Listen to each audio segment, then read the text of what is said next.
नाजरीन अस्सलाम वालेकुम रहमतुल्लाहि व बरकातुहू। हैज़ा एक ऐसा मर्ज़ है कि जो मरीज़ को तेज़ी से कमज़ोरी की तरफ और कमज़ोरी से इंसान को मौत की तरफ ले जाने वाला मर्ज़ है। लेकिन जितना ये तेज़ तरीन मर्ज़ है ना, उतना ये जल्दी काबू में भी आ जाने वाला मर्ज़ है। एलोपैथी हजरात इसे कार्राबेसी लस नामी एक जरसूमे का सबब मानते हैं। लेकिन हम कहते हैं कि जब तक किसी चीज़ के अंदर ताफुन पैदा नहीं हो जाता, उस वक्त तक किसी जरसूमे की ये मजाल ही नहीं है कि वो पैदा हो सके, वो कतन पैदा नहीं होता। और हुक्मा हजरात ने भी इधर उधर के ना बड़े कुलाबे मिलाए हैं और इसके मुतालिक उन्होंने बड़ी अजीब अजीब बातें कह डाली हैं। मुख्तलिफ़ चीज़ों को ना इस मर्ज़ का ना वो सबब करार दे दिया है। कभी यानी किसी चीज़ का, कभी किसी चीज़ का ये सबब करार दे देते हैं। और बड़ी लंबी लंबी उन्होंने इस मौजू पे तकरीरें भी की हैं और इसके दर्जात भी मुकर्रर किए हैं। और इलाज में भी ना ऐसी फाश गलतियाँ कर डाली हैं कि मरीज़ बजाय ठीक होने के वो राही मुल्क आदम हो जाता है। मसलन इसके इलाज में उन्होंने लिखा कि काफूर दी जाए, या आग के फूल और पत्तों का इस्तेमाल उन्होंने करवाया है, सुंड का इस्तेमाल करवाया, मीठा तीलिया है इसका इस्तेमाल कराया कि ये दवा जो है ना अर्क सौंफ से दें, या अर्क गुलाब से दें, या अर्क गौज़बान से दें, वगैरह वगैरह इस किस्म की जो चीज़ें होती हैं उन्होंने उसका इस्तेमाल करवाया है। हालांकि ये जो जितनी चीज़ें हैं ना, ये सारी की सारी चीज़ें ठंडी होती हैं और हैज़ा जो होता है इंतहाई ठंडक से पैदा होने वाला मर्ज़ है। ये मर्ज़ इसलिए ना आम तौर पर गर्मियों के अंदर पैदा होता है, क्योंकि गर्मियों में इंसान के अंदर ठंडक ज़्यादा चली जाती है। उसकी वजह ये होती है कि इंसान जो चीज़ भी खाता है वो ठंडी चीज़ें होती हैं। मसलन खरबूजा खाता है, या वो तरबूज खाता है, या वो इसबगोल का छिलका, बिलंगवा, तुख्म रिहान वगैरह, या मशरूबात वगैरह पीता रहता है अपने आप को ठंडा करने के लिए। या वो अगर कुछ ना भी पिए ना भी खाए, तो कम से कम वो ठंडे यख पानी जो है ना वो पीता है, और बहुत ज़्यादा पानी पीता है, जिसका नतीजा ये होता है कि बदन के अंदर ना वो ठंडक पैदा हो जाती है। और ठंडक के नतीजे में जो मैदा होता है या अंतड़ियाँ होती हैं, उनके आसाब के अंदर सोजिश पैदा हो जाती है। जब ये सोजिश पैदा हो जाती है तो वहाँ वो फिर ग़िज़ा को हज़म नहीं कर सकता। जब ग़िज़ा हज़म नहीं होती तो वो पड़ी पड़ी मुतफ़न हो जाती है, और उसकी वजह से ये जो बदन होता है उसे निकालने के लिए उल्टी या दस्त मोशन वगैरह पैदा कर देता है, ताकि इसे निकाल दिया जाए। ये ख़राब ग़िज़ा है तो इसे बाहर निकालने के लिए ये नतीजतन ये रद्द अमल में ये उल्टी दस्त और पैदा होता है। ये याद रख लें कि अगर मैदे में सोजिश पैदा हो जाती है तो उल्टियाँ शुरू हो जाती हैं, और अगर आंतों में सोजिश पैदा हो जाए तो मोशन और इसहाल, दस्त वगैरह ये भी शुरू हो जाते हैं। तो मोशन ना ऐसे हालत के अंदर ना बिल्कुल पतले मोशन आते हैं और बदबूदार, इंतहाई बदबूदार मोशन होते हैं। और हर मोशन और कै के बाद ये मरीज़ ना सख्त कमज़ोरी दर कमज़ोरी का शिकार हो जाता है। यानी मोशन करेगा तो उसे बहुत ज़्यादा कमज़ोरी हो जाएगी। हाथ, पाँव और पिंडलियों के अंदर ना खिंचाव पैदा होता है, जिसे हम कुड़ुल पड़ना भी कहते हैं। इंग्लिश में इसे क्रैम्स भी कहा जाता है। या आसानी के लिए मैं समझाता हूँ, तशन्नुज या टेटनिस जिसे कहा जाता है। तशन्नुज, टेटनिस जो है ना, ये ज़रा ज़्यादा हाई चीज़ होती है, और कड़ुल जो है वो ज़रा कम होते हैं।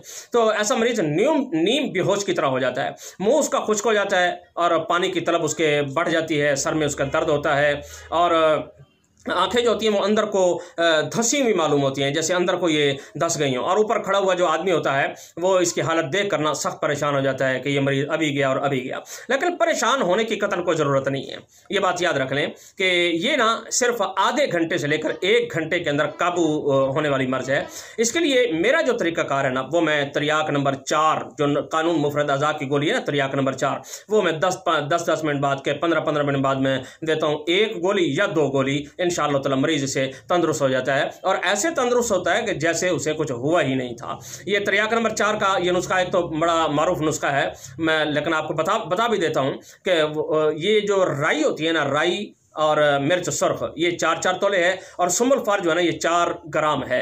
ये सुमलफार 6 घंटे खरल किया हुआ होना चाहिए, ये याद रख लें। जिसे बाज़ लोग ना बड़ी सुस्ती करते हैं सुमलफार को खरल करने में, वो तो कम खरल करते हैं, तो नतीजा तन्ना वो घबराहट पैदा करता है, जिस्म के अंदर अजीब बेचैनी पैदा कर देता है। ऐसा आदमी अगर ये गोली खा के धूप में निकलता है तो उसकी तबीयत ख़राब हो जाती है, निढाल सा हो जाता है, फिर वो कै की शिकायत भी पैदा करने लग जाता है, यानी उबकाई वगैरह आती है। तो इसको 6 घंटे खरल करना ये बहुत ज़रूरी होता है। तो जब ये 6 घंटे खरल हो जाए तो फिर ये पिसी हुई लाल मिर्च जो होती है ना, ये भी इसके अंदर डाल दें, और पिसी हुई राई जो होती है ये भी इसके अंदर डाल के इसे मजीद आधा घंटा खरल करें, और उसके बाद पानी की मदद से ये छोटे चने के बराबर न गोलियाँ बना लें। यही तरियाक नंबर 4 है। और ये हैज़े के मरीज़ को 1 गोली आपने पानी से देनी है। अगर देखें कि 1 गोली से मरीज़ जो है ना बिल्कुल ठीक हो गया, तो फिर दूसरे की ज़रूरत नहीं है। मैं आपको समझाता हूँ।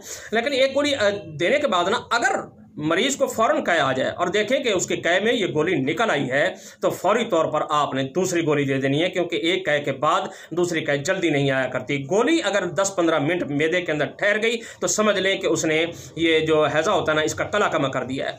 तो ये जब ये गोली अंदर ठहर जाए तो 15 मिनट के बाद आपने देखना है, अगर मरीज़ ठीक है तो ज़रा आधे घंटे के बाद दूसरी गोली दे दें। अगर मरीज़ की हालत अभी भी थोड़ी सी ख़राब है तो 15 मिनट के बाद एक गोली और दे दें।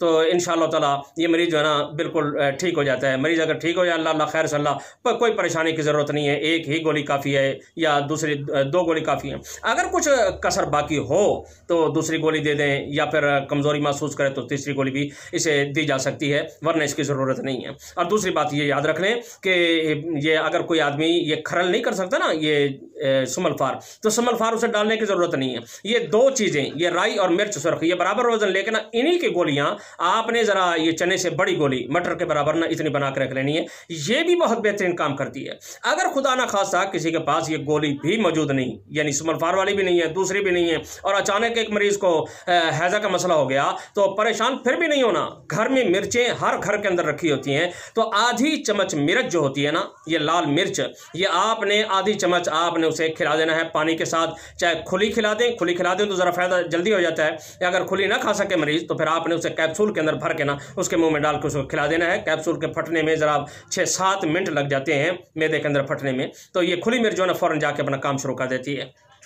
लेकिन खिलानी आपने इसी तरतीब से, जिस तरतीब से मैं बता रहा हूँ ना। अब देखो ना, लाल मिर्च का कोई नुकसान तो नहीं है कि ये तो हम रोज़ाना घर के अंदर खाते हैं, कभी तेज़ मिर्चों वाला सारण भी खाते हैं। अगर तेज़ मिर्चों वाला सारण खाएं तो एक कटोरी के अंदर तकरीबन आधी चम्मच लाल मिर्च तो मौजूद होती है।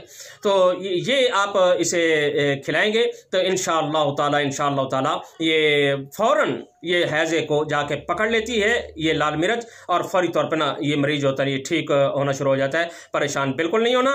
इंशाअल्लाह ताला ये मर्ज़ जितना तेज़ होता है उतना ही जल्दी काबू के अंदर आ जाता है। अल्लाह ताला मुझे भी, आपको भी, और तमाम जो उम्मत मुसलमान उनको सिहत कामिला आजला मुस्तक़िला मुस्तमिर अता फरमाए। आखिर दामाना अल्हम्दुलिल्लाहि रब्बिल आलमीन। अस्सलामु अलैकुम व रहमतुल्लाहि व बरकातुहू।